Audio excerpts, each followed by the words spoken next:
Imaginar una manzana. Para ti puede ser algo inmediato.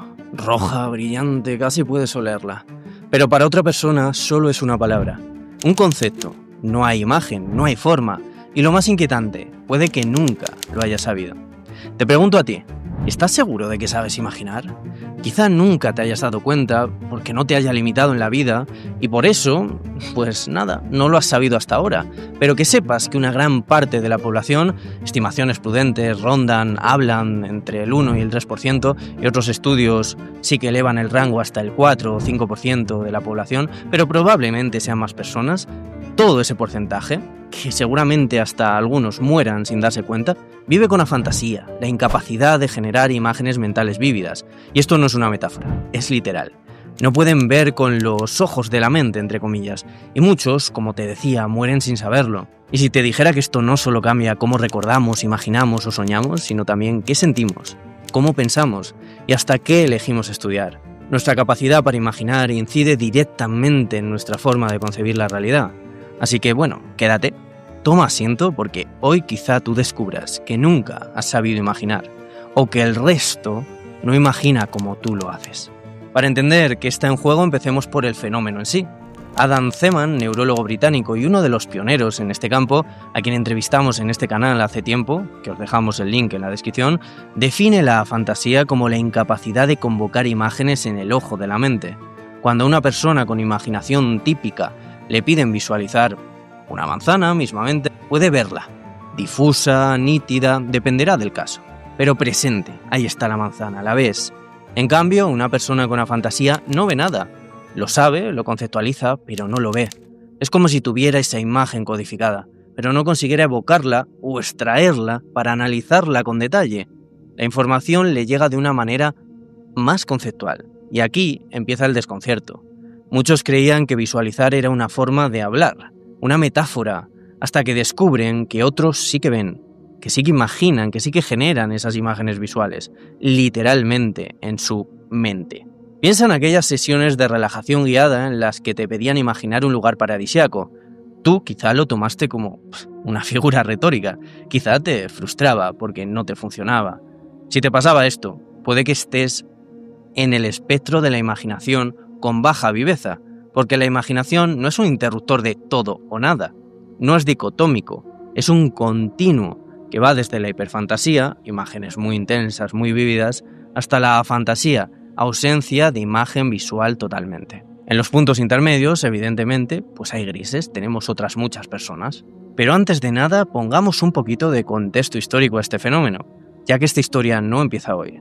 Es un tema que cada vez cuenta con más investigación, pero sus primeros pasos se remontan a varios siglos atrás. En el siglo XIX, Francis Galton, el primo de Darwin, ya lanzó uno de los primeros cuestionarios masivos sobre imágenes mentales en torno a 1880. Sus participantes describían desde imágenes vívidas llenas de color hasta la ausencia casi total de imágenes, y por primera vez quedó registrada la enorme variabilidad interindividual que existe. En 1909, George Betts desarrolló el Questionnaire Upon Mental Imagery para medir la viveza en varias modalidades, visual, auditiva, táctil, y ya en 1973 David Marks publicó el Vividness of Visual Imagery Questionnaire, que se convirtió en el estándar para situarnos en el continuo hiperfantasía a fantasía, y a partir de ahí décadas de investigación han utilizado esta métrica. Más de un siglo después de Galton, en 2010, apareció un punto de inflexión, el caso MX. Zeman y colegas describieron a un paciente que tras una intervención perdió la experiencia de la imagen mental, pero mantuvo un rendimiento normal en áreas visoespaciales. El cerebro de MX podía procesar visión y memoria visual, pero él no sentía la imagen. En 2015, Zeman y su equipo acuñaron el término afantasía congénita, para referirse a personas que nunca han podido visualizar. De este grupo de personas, la mayoría sueña con imágenes, pero no puede evocarlas con nitidez en la vigilia y desarrolla estrategias compensatorias verbales o lógicas. Entre 2015 y 2024, el proyecto The Ice Mind y múltiples laboratorios consolidaron un marco empírico. La imaginación vívida y su ausencia muestran marcadores fisiológicos, pupilas, conductuales, lectura emocional y neurofuncionales, conectividad, y se asocian a patrones ocupacionales distintos. Y en la actualidad, entonces, ¿qué sabemos al respecto de la fantasía? ¿Qué nos dicen, por ejemplo, los modelos neurocognitivos actuales? Algunos hablan de un desacople frontooccipital en la fantasía. Las áreas frontales de control y atención no consiguen activar suficientemente la corteza visual como para generar una experiencia consciente de imagen. El conocimiento visual está disponible, pero no accede al teatro de la conciencia como imagen. Otro modelo pone el foco en la interocepción y el sentido de agencia. Una alteración en la ínsula, esa región que integra señales del cuerpo, dificultaría provocar el ver, aunque la persona sí pueda simular por vías no visuales. Estas hipótesis encajan con algo que muchos afantásicos cuentan. Sienten que saben cómo es la escena, pero no logran verla.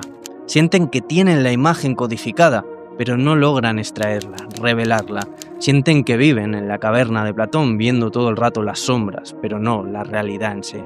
La ciencia también ha encontrado marcadores objetivos. Primero, el llamado reflejo pupilar imaginado. Al imaginar luz, tus pupilas se contraen. Al imaginar oscuridad, se dilatan. En la fantasía este reflejo desaparece o se atenúa, lo que constituye evidencia fisiológica del fenómeno. En segundo lugar, la conductancia de la piel durante la lectura emocional. Al leer escenas de miedo, quienes visualizan muestran un aumento de sudoración.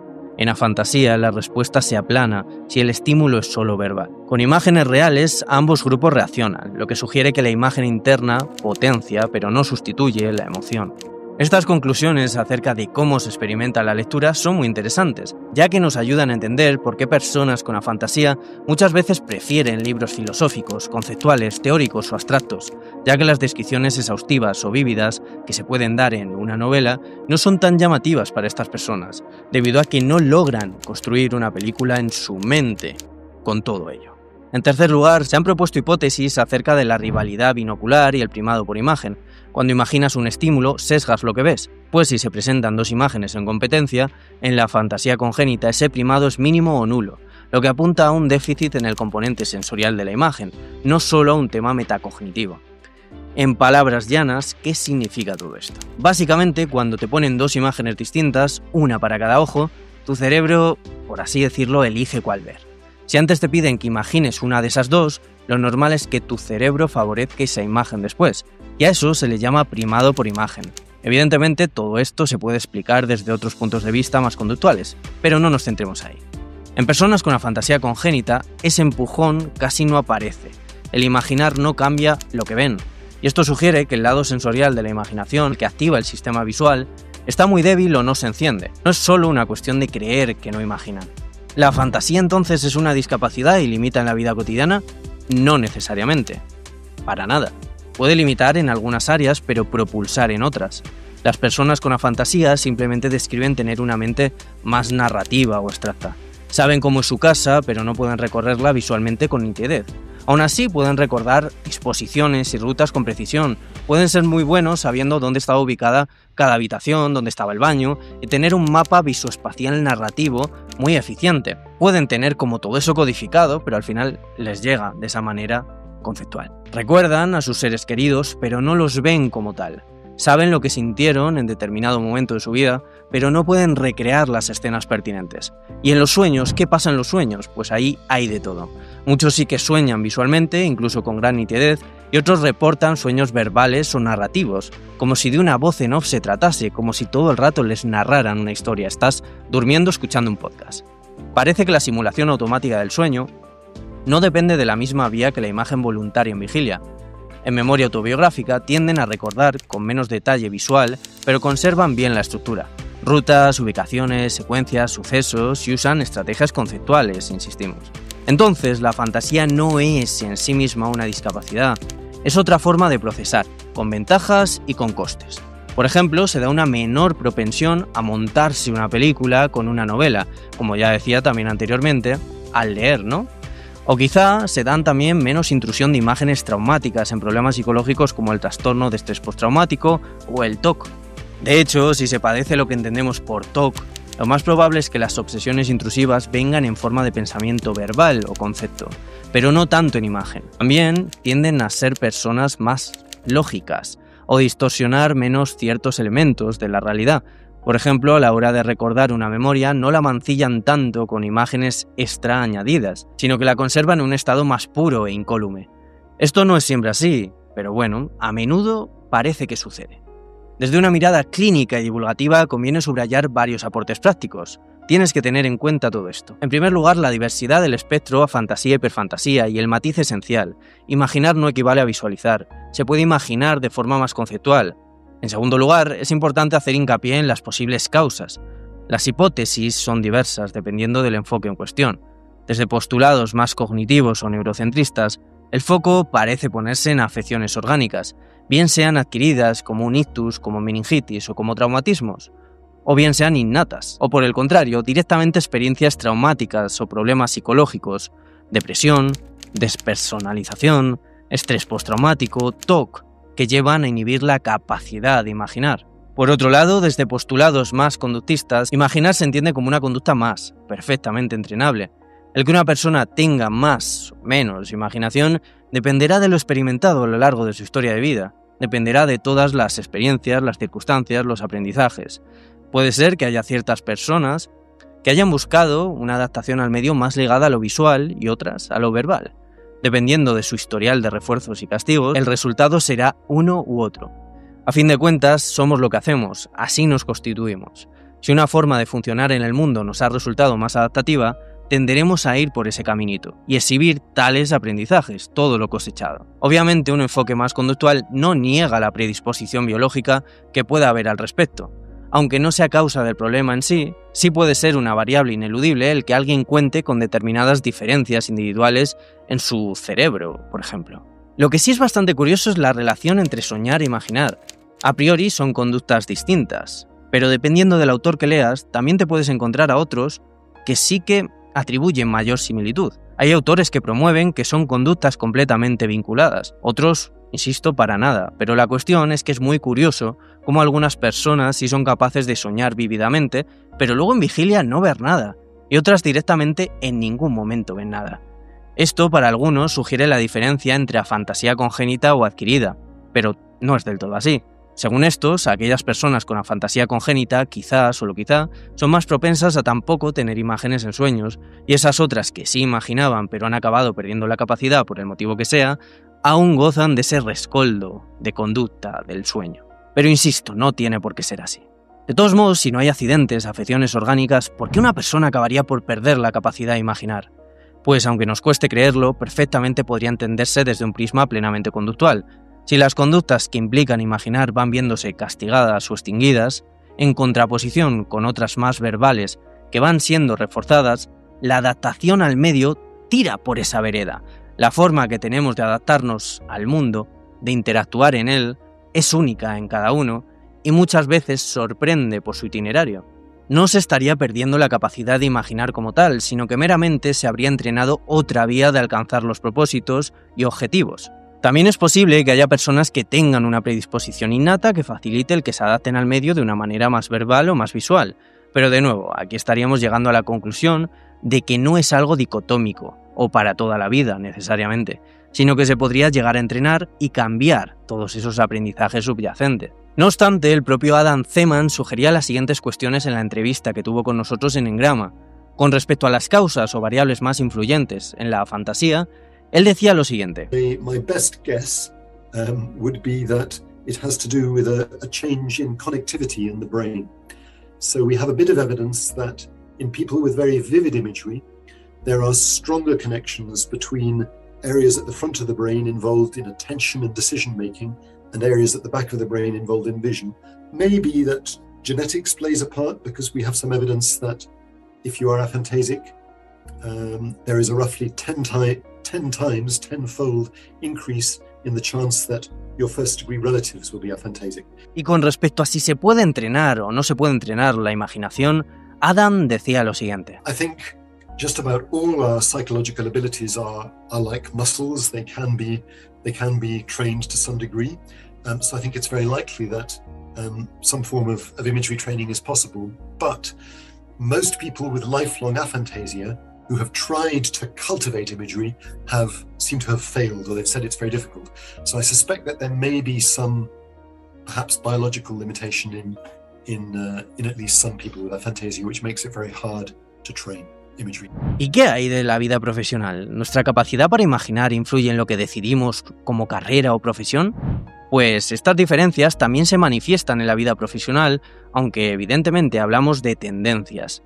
no de algo inexorable e ineluctable, no de destinos. Las personas con la fantasía aparecen con mayor frecuencia en ámbitos abstractos, en ciencia, en matemáticas, en programación, en filosofía, con fortalezas en modelado conceptual, en lógica y análisis.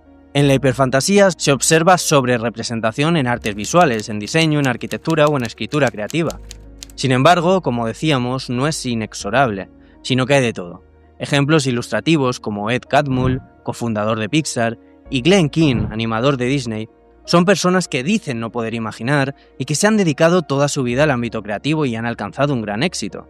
Esto nos recuerda a algo importante: la creatividad no depende de ver imágenes internas.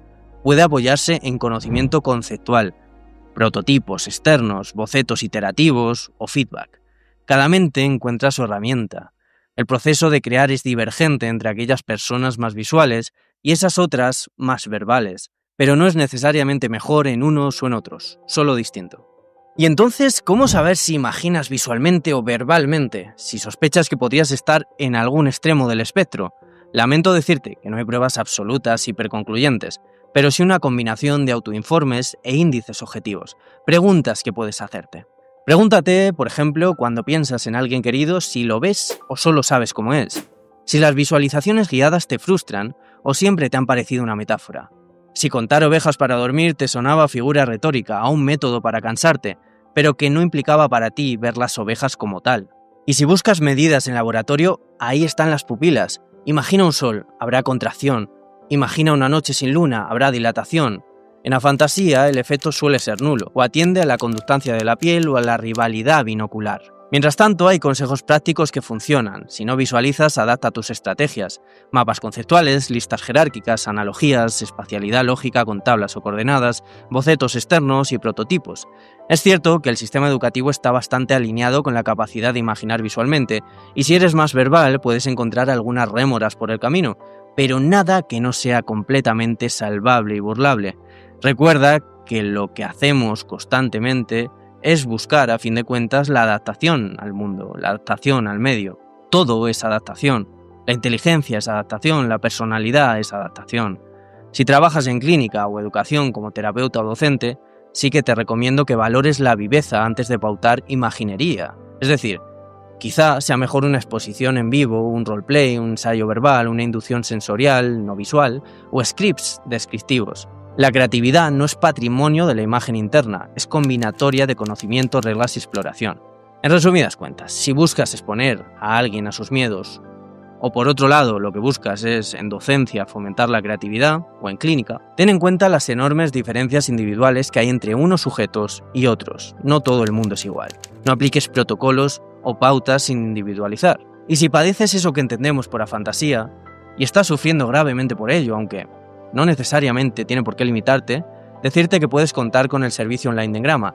Desde la comodidad de tu hogar y con base en análisis funcional de la conducta, hacemos terapia psicológica. Puedes escribirnos por las vías que ves en pantalla. Podemos ayudarte a entender mejor tu forma de concebir la realidad, a cambiarla si es que no te gusta, o a entrenar esa imaginación dentro de lo posible. Y mientras tanto, quédate con esto. Con imagen o sin ella. Puedes construir, puedes crear, puedes aprender y disfrutar. Tu camino es tuyo, tu historia única, tu vida irrepetible. No ver imágenes no te hace menos humano, ni menos capaz, ni menos inteligente. No tiene nada que ver con eso. Solo te hace diferente. Quizá lo más importante no sea si puedes ver con los ojos de la mente, sino qué haces con lo que sabes, con lo que sientes y con lo que recuerdas, cómo te adaptas, cómo resuelves, cómo creas, cómo sobrevives. De eso va la vida, de adaptarse.